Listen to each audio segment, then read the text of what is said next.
You've heard no controversial perspectives today, so I'm not going to give you any more controversy at the end of the day. We'll have a little bit of fun. I'm not going to go into a boring book about institutional reform. What I would say at the beginning is that I kind of disagree with pretty much everything that Niall said about what's going on in the world, especially poorer countries, that I don't think that downloading much of what the West What got the West to grow is what is working in Liberia or Sierra Leone or anywhere else. And actually, I think that in many cases, it's creating a lot of mayhem.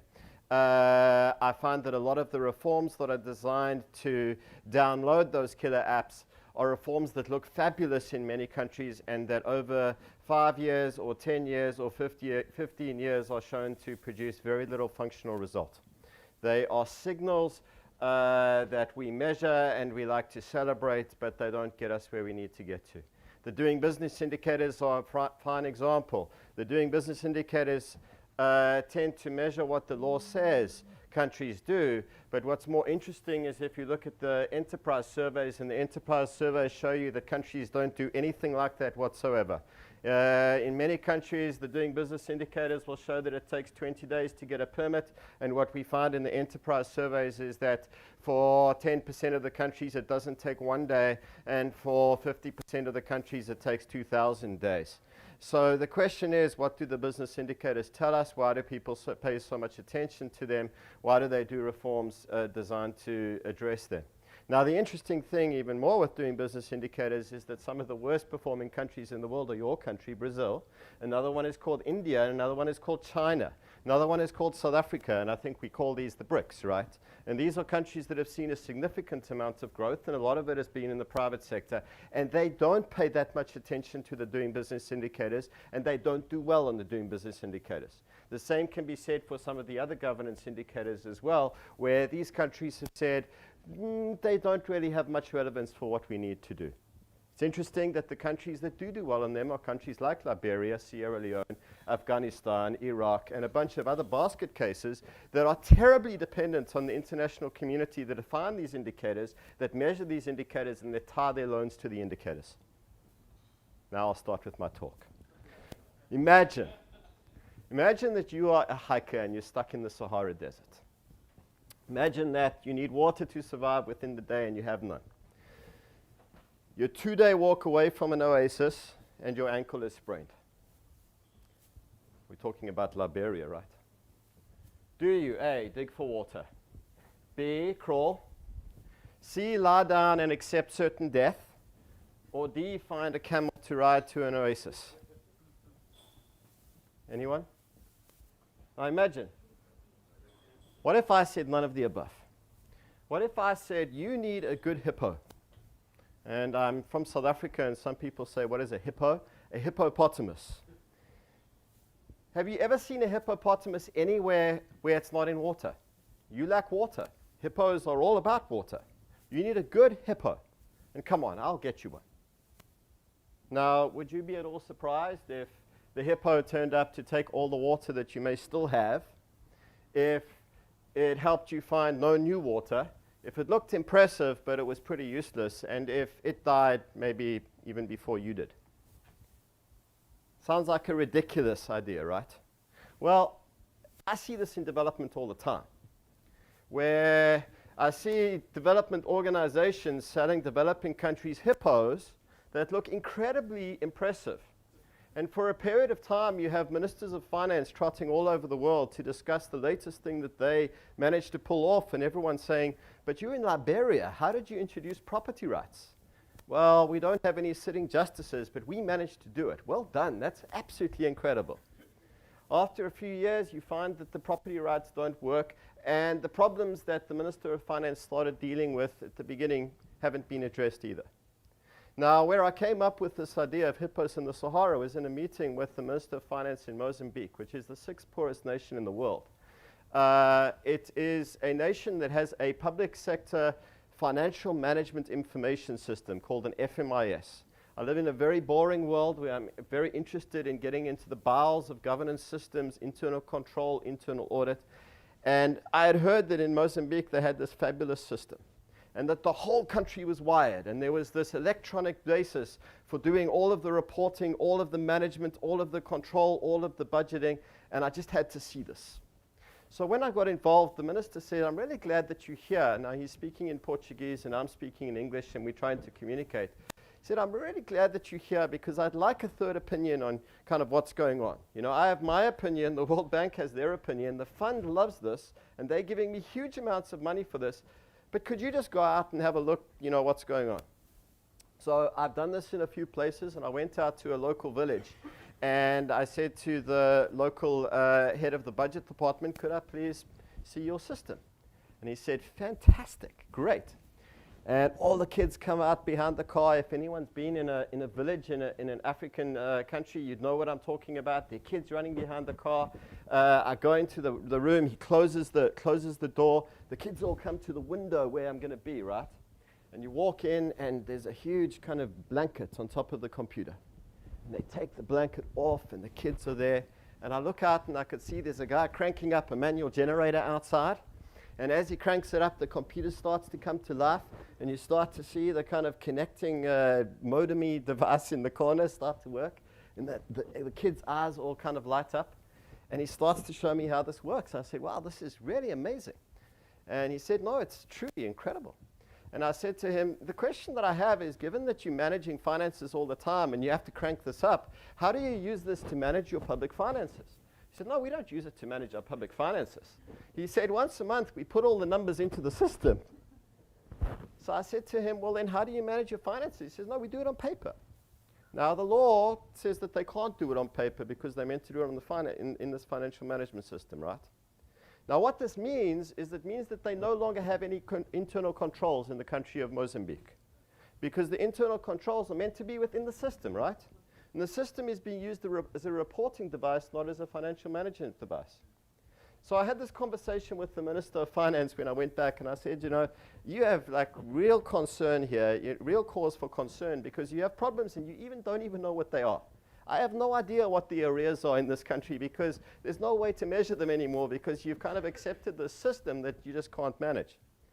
And he didn't know what I was saying. And I said to him, listen, you're in the Sahara Desert. You have no electricity. You have very, very limited connectivity. You have very little capacity. And you basically accepted a hippopotamus that requires a lot of all of those things to solve your problem. And the hippo is going to die. And then he said to me, no, no, no, I'm a hippo keeper. And I said, what are you talking about? He said, you don't know what I've got for that system.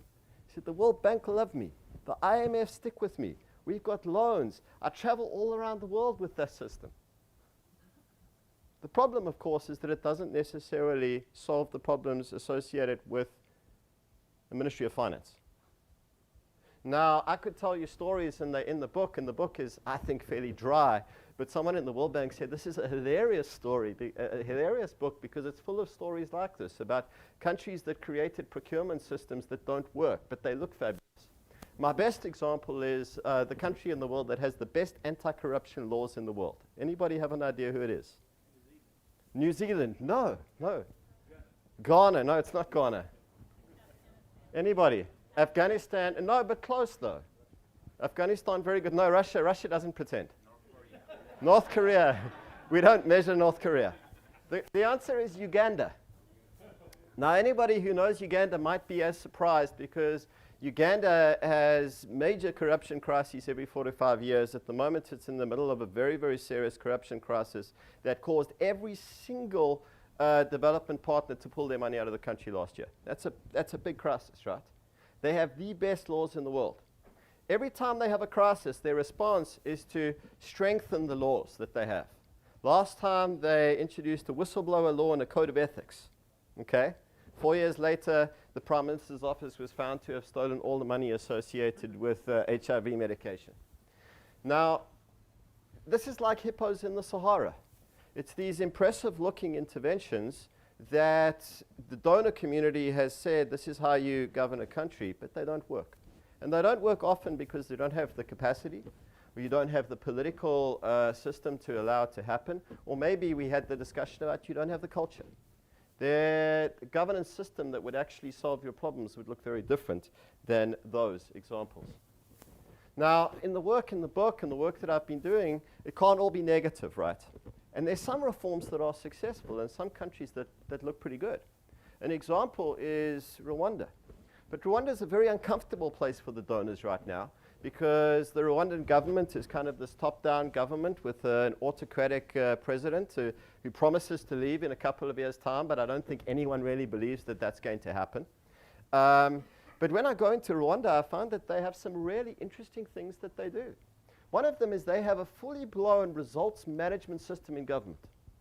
Now, anybody who comes from America would tell me, or if you knew anything about the system here, America says it has a results-based system in government, but it doesn't really, because it's a very, very difficult thing to pull off. Now, Rwanda genuinely has one. What it looks like is they have meetings, and the president or the prime minister attend the meetings, and mayors come and they tell the president or the prime minister what they did in the last year, and the president or the prime minister essentially says to them, give me evidence. So if they say, well, we built a school, he'll say, I want pictures. And they'll show pictures. And then he'll say, can you bring some students, please? And then he'll ask the students, what do you do in that school? Are there any teachers in that school? And then he'll say to them, can you sing me a song? And did you learn that song in your school? And I've been in these meetings. And now and again, you'll get a mayor who can't produce the students. And the president will intervene and say, we need a new mayor over here. And it's extremely controlling and it's extremely rigid. And it's a place where I'm seeing local governments producing services that you don't see in any other place. Now, the donors don't really know what to do about this because it's kind of a model that looks a bit weird. So when I went in there, I went to find out where it came from. And I found out that after the genocide, the Rwandans decided that they needed to empower local governments to provide local services because that was one of the reasons why things fell apart in the country. But when the donors came in and they said, this is what a decentralization system looks like, and you need decentralization, and the president said, no, I have no desire to decentralize anything. Okay, I'm going to be in control of this. So over about 15 years, they experimented with a range of things to move money to the local regions. And at one point in time, they said, well, how do we make people performance-based? And someone said, well, 100 years ago, the king had a good system, whereby he would invite all of the regional heads once a year to meet with him, and they would have a calabash full of beer. And they would put it in front of the person, and they would have the person report. And if the king was happy with you, you got to drink the beer, and then you got to pass on. And if you didn't, you just had to pass it on. So there was public shaming involved and public reward, and they said, that sounds fantastic. And it's called the imihigo. And so they said, the best thing about it is Rwandan. The people here will understand this. This comes from who we are, and that's what they have now. Okay? Very, very different from results-based management in Uganda, which Uganda has, by the way. A very, very good system on paper. Now, when I look at the instances of reforms that seem to yield more functional states, I see a few things. One thing is that they come when governments face problems that they actually have to deal with. It's not about signaling, it's not about pretending, and it's not about doing well on indicator sets, and it's not about getting loans. It's about doing things that the business community or that the democratic society are saying you need to do. There's a burning platform. The second thing is that there's no jump towards some external best practice solution, but there's rather a process, like Banny was working with you guys, of kind of creative innovation. Trying things out, finding what works, building capacity to pull the thing off as you move along, and building the political will for what you're trying to do. And it involves many, many agents, and most of them are local. The interesting thing that I found is that the international community played a very specific and important role, but it was pretty much providing money and nothing more. And providing money when it was needed, and often providing money in very small amounts. It was about fostering innovation in the local context rather than telling people what to do. So, finally, creating relevant solutions. Camels in the Sahara rather than hippos. So I carry on working in Mozambique. And the minister says to me, what do we want to do? And I said, the best thing about my meetings out in the sticks were not the moments when they showed me the computer. It was when they showed me the paper. It was when the guys who aren't meant to be using paper showed me the detail with which they are accounting for the things in the field.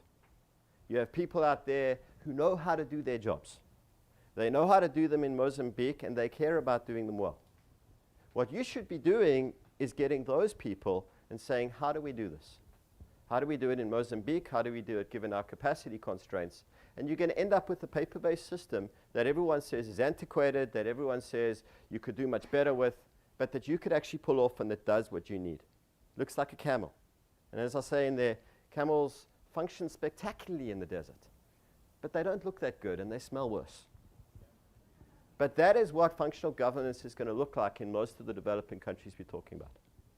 And until we accept that that's what it's going to look like, and it's going to be something we have to sometimes kind of hold our noses at, I think we're going to be dealing with a lot of governments that look very good but don't function very effectively. So this is what my book is about. And the last kind of serious message. So the book was actually meant to be titled Hippos in the Sahara, but it's an academic press, so the editor turned it into The Limits of Institutional Reform in Development instead. But the important academic message is this. If our goal is seriously to foster developing countries that can function, I think we need to be very serious about whether we think that the doing business indicators are actually things that they can do or need to do. Whether we think that a lot of the models of democratic governance that we force on countries are things that, again, they either need or can do. And we need to think about what is going to be fitted to those countries that they can do, that they need to do, and that will make them function as they need for growth and development in the future.